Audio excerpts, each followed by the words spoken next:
Steve Cortes worked on Donald Trump's presidential campaign on the Hispanic Advisory Council, and he joins us tonight. Thanks a lot for coming on tonight. I appreciate it. So you sort of press a little bit on the economic rationale for this, and no one's attacking immigrants. I'm certainly not. But you got to kind of wonder about the motive. If you have someone arguing simultaneously that technology is making low-wage jobs disappear, and that's true, and at the same time arguing we need millions more low-wage workers in this country. What is the actual motive here? Right. No, you can't have it both ways, Tucker, and you're exactly right. And by the way, I say this as an Hispanic and as an immigrant son. No one suffers more from illegal immigration than Hispanic Americans, whether they be native-born or legal immigrants. Well, and legal immigrants go through a difficult, long process to become American citizens. So they are the most cheated when we allow and tolerate illegal immigration. But to your point, too, of what's the motive here? Why does the left want so many illegal immigrants? Why do they want amnesty? Let's just be honest about it, Tucker. They want their votes. They think the more amnesty they grant, the more votes they will get. They're having a hard time in America. They've been in systemic decline, particularly in the state houses of American elections, and they think one way to reverse that is millions of new workers, millions of new who will flood the workforce, and as you said, create an unnaturally low wage to compete with American workers, many of them Hispanic.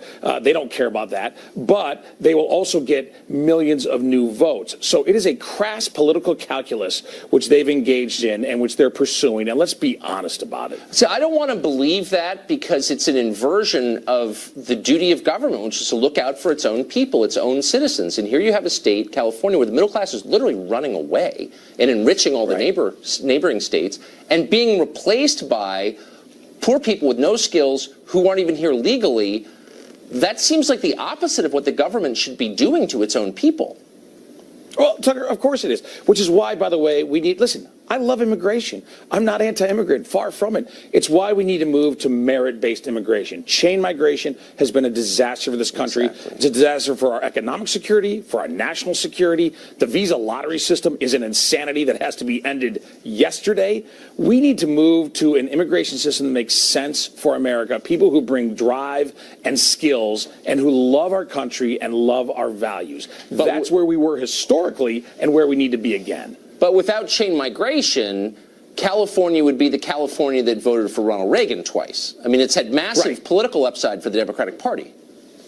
No, and again, I think that's the crass calculus that the Democratic Party is engaged in. And you know what, too? Your earlier guess is right. We should take heed here, because often what happens in California, whether it's fashion or television or politics, what happens there does bleed into the rest of the country. And we should take notice. Do we want to become California, which right now is in many ways a third world place? It's a place of incredibly rich elites and then incredibly impoverished, dependent underclass. That's what the Democratic Party wants to create through mass migration, through chain migration, through illegal immigration. That's not the America that we want to live in. It's not the America that Hispanic Americans want to live in. Totally right. And if you're in Santa Barbara or Pacific Heights, you don't even see it, but it's there. Steve, thank you for that. That was really interesting. Thank you.